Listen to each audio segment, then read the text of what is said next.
Voilà. Bonjour, je vais vous présenter, j'ai préparé quelques slides. Alors, tu peux passer le slide suivant, s'il te plaît. Voilà, on est un syndicat, donc on est une entité publique, on a un syndicat départemental et on couvre le département de la Savoie. Donc, on a 13 adhérents, vous voyez, on représente à peu près 500 000 habitants. Ah, tu passes la suivante, s'il te plaît. Alors, juste en deux mots, Savoie Déchets, on a un syndicat mixte de traitement de déchets. Donc, en fait, on traite des déchets ménagers, des ordures ménagères, des bouts de stations d'épuration. On traite des déchets d'activité de soins à risque infectieux, donc tous les déchets hospitaliers, et entre autres, on traite tous les déchets hospitaliers de la Savoie et de la Haute-Savoie. Et puis, on en traite une partie de l'Ain, et puis on traite aussi une partie des déchets du Lyonnais. Et on a aussi en compétence le tri et la valorisation des collectes sélectives. Alors, en point, on gère donc l'usine d'incinération de Chambéry, et donc avec laquelle on produit on fait de la valorisation énergétique, donc on produit du chauffage urbain, de la chaleur pour le chauffage urbain et de l'électricité. Alors, en termes de quantité, nous, on traite au global à Savoie Déchets environ 200 000 tonnes de déchets par an. Donc, on gère l'usine de valorisation énergétique de Chambéry. Alors, la particularité qu'on a, c'est qu'on gère en régie. Donc, ça veut dire que c'est des gens qui sont de la fonction publique territoriale qui gèrent. On traite en bout de station d'épuration, on en traite 25 000 tonnes par an. Alors, nous, notre procédé, c'est la tourie Bissoc.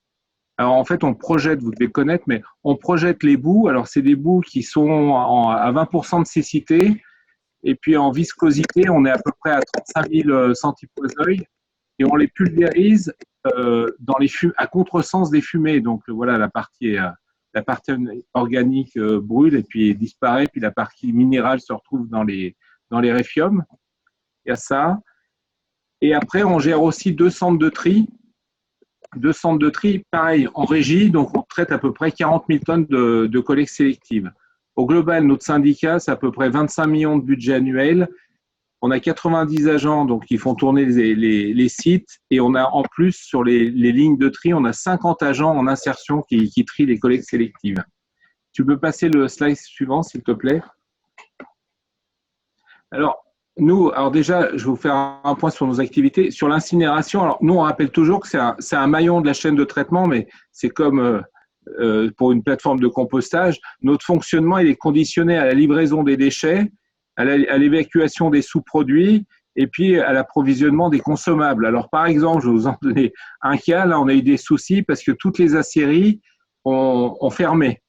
Et donc, nous, on a un repreneur qui se trouve dans le nord de la France, qui envoie généralement à ArcelorMittal. De toute façon, ça a beaucoup à Dunkerque. Et en fait, lui, il nous raconte qu'il a normalement, alors il s'appelle Préfère Nord, ils ont 1500 tonnes ils ont 1500 tonnes de stock normalement, en situation normale. Et là, ils sont montés à 15 000 ou 18 000 tonnes. Alors, le truc, c'est que la densité de l'acier de mâche-fer, l'acier qu'on retire, il est de 0,3. Alors, c'est vrai que s'il broyait son mâche-fer, l'acier de mâche-fer, il arriverait à une densité de 1. Mais le problème, c'est que l'acier de mâche-fer, quand il est broyé, en quelques jours, en fait, il se décompose et il est plus du tout valorisable. C'est plus de l'acier. Donc, en fait, il ne peut pas broyer ces aciers de mâche-fer, globalement, tant que la sidérurgie n'est pas réouverte. Alors, nous, en phénomène, on a eu quand l'annonce du confinement et la fermeture des stations de ski. Parce que nous, on a un gros effet saisonnier. Donc, on est passé à la semaine, on était à peu près à 3200 tonnes semaine. On est passé à 1900 du jour au lendemain. Donc, on a une semaine d'enfer. C'est la semaine où toutes les stations de Savoie ont fermé le même jour. Donc, en fait, les stations se sont vidées et ils nous ont amené beaucoup de déchets. Donc, on a mis un plan de continuité d'activité. Alors, j'ai la chance d'avoir des équipes qui sont quand même fortement motivées. Je vais dire, il y en a certains, ils se révèlent dans la crise du Covid. Voilà. En moyenne, donc nous, oui, je vous disais, on est à peu près à 30% en moins en apport de tonnage d'ordures ménagères. Et nos confrères, nos voisins, par exemple Annecy, Bourgoin, ils ont exactement à peu près les mêmes chiffres. On est à moins 25, moins 30% en apport. Le gros souci dans l'usine d'incinération, c'est la conduite du four. Aujourd'hui, moi j'ai 7 équipes de 2 personnes, donc 14 personnes qui savent conduire l'usine. Alors là, globalement, on a réorganisé les équipes. L'équipe, parce qu'il faut 14, s'il y en a 7, on ne sait plus conduire l'usine 7 jours sur 7. Et donc, on fait appel à des prestations. Alors, on a des prestations pour une conduite d'usine. On en est à quelqu'un qui sait conduire une usine. Aujourd'hui, on vous lui facture entre 12 et 15 000 euros au mois. Hein. C'est colossal. Voilà. Donc, aujourd'hui, on s'est réorganisé. Si tu peux passer le slide suivant, s'il te plaît.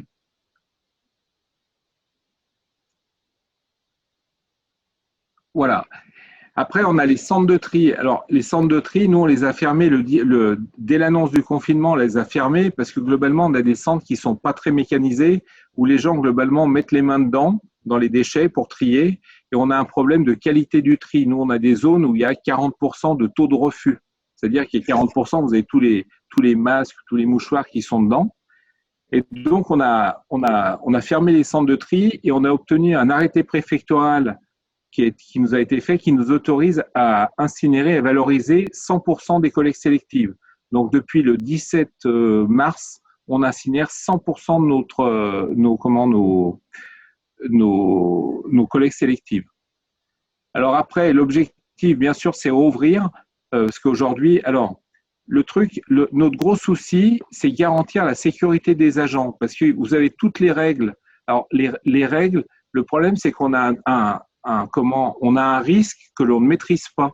Je sais pas, nous, on prend toujours l'exemple de quelqu'un qui travaille avec une scie circulaire. Le risque est maîtrisé, on le connaît, on peut équiper les agents, mettre les protections au poste de travail. Le problème, c'est qu'avec le Covid, on a beaucoup d'incertitudes. Et donc, comme on a, avec le principe de précaution, on a un engagement de résultat. Alors, ce qui pose des sacrés problèmes. Alors, il y a la protection des agents au travail, la distanciation, tous ces problèmes-là. Il y a ça. Et puis, deuxièmement, il y a les déchets qu'on traite. Parce que les déchets, nous, il y a énormément de choses. Il y a beaucoup de mouchoirs, beaucoup d'ordures ménagères. Et voilà, c'est une situation qui est très compliquée. Surtout que, donc, si on ne respecte pas scrupuleusement donc, les règles, on n'a plus de couverture en responsabilité civile et après on peut être attaqué faute inexcusable de l'employeur. Donc on a mis des groupes de travail avec les partenaires sociaux et l'idée c'est de rouvrir assez rapidement les centres de tri, mais on fait beaucoup d'humains. Hein. Il y a aussi un taux d'absentéisme qui est important, il y a les gens en pathologie et puis après il faut dire aussi que les gens qui trient, après il faut les accompagner. C'est des gens qui ont des difficultés des fois de compréhension et ainsi de suite. Donc voilà, on fait 80% de la journée, c'est de l'humain. Si tu peux passer. Et donc là, c'est pour vous montrer, je vous ai mis 3 slides. Parce que là, on a été beaucoup critiqué parce qu'on a une forte pression des élus pour ouvrir le centre de tri. Ça, ce sont les cours parce que aussi il y a trier et puis après il y a la réalité économique. Quand on trie aujourd'hui, alors ça c'est les emballages, ça c'est les courbes, vous voyez. Alors j'ai enlevé la légende, les courbes il y a différentes couleurs, ce sont suivant les repreneurs. C'est les prix de rachat, ça c'est les emballages, vous savez les emballages, c'est l'emballage de yaourt, ça c'est la cartonnette. Vous voyez, les graphes ils vont de janvier 2018 à février 2020. Vous voyez, on est passé là de 90 € à peu près 85. Aujourd'hui, le MR, il est pratiquement à 0. Hein. Donc, quand on trie, globalement, on fait des balles et on revend à 0 les matières. Si tu peux passer le slide suivant. Ça, c'est le prix des cartons de déchetterie. Donc, vous voyez, on est passé de 100 € en janvier 2018. Aujourd'hui, on est à 0. Nous, les dernières expéditions qu'on a faites, c'est en prix négatif qu'on a fait en début mars. Donc, en fait, on paye le repreneur pour qu'ils nous prennent les cartons. Alors, actuellement, les cours, ils remontent un peu, mais voilà. Si tu veux passer la suite. Voilà, ça, c'est le gros magasin, c'est le papier craft. Vous voyez, on est passé on va dire 60 € en moyenne. Aujourd'hui, on est à 0. Donc, si vous voulez, économiquement, pour le tri, vous voyez, aujourd'hui, la problématique du tri, c'est que les matières qu'on trie ne valent plus rien. Voilà. Mais c'est une conjoncture qui n'est pas casse à vos déchets, hein, qui est une conjoncture un peu nationale et mondiale. Si tu peux passer la suite.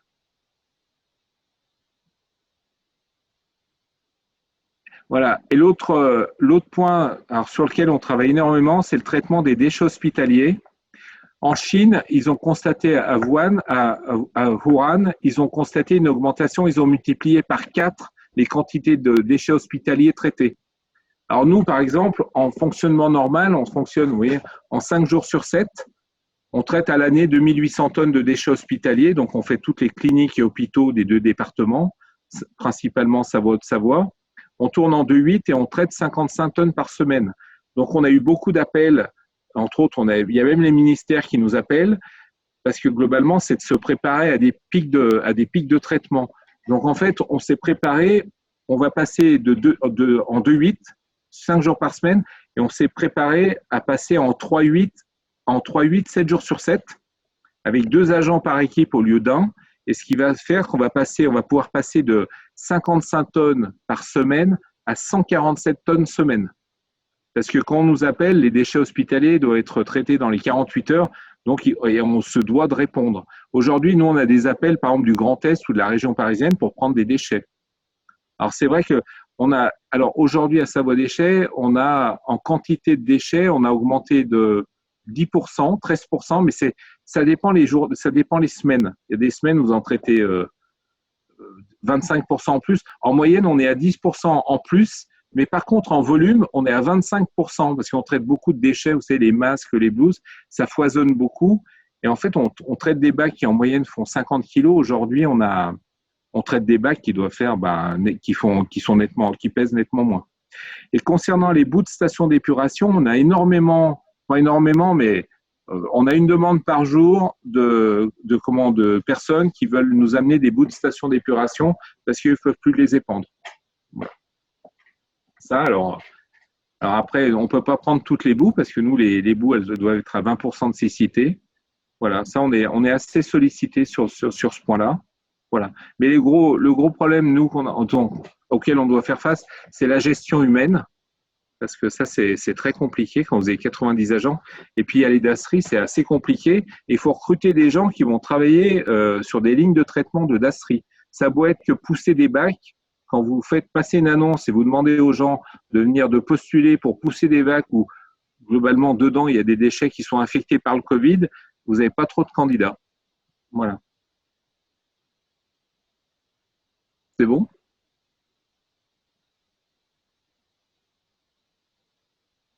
Merci beaucoup, Pierre, pour ce témoignage de quelqu'un qui est sur le terrain avec plusieurs casquettes, hein, puisqu'on a vu que les compétences de Savoie Déchets allaient des emballages, les OMR, les boues, les déchets végétaux. Témoignage passionnant, voilà. Hein. Alors attends, tiens, une petite question de Julie de l'Office de l'eau, voilà. On espère que l'Office de l'eau adhère au RISPO. Voilà. Est-ce que les déchets non DASRI des hôpitaux sont considérés comme des DASRI? Non, aujourd'hui,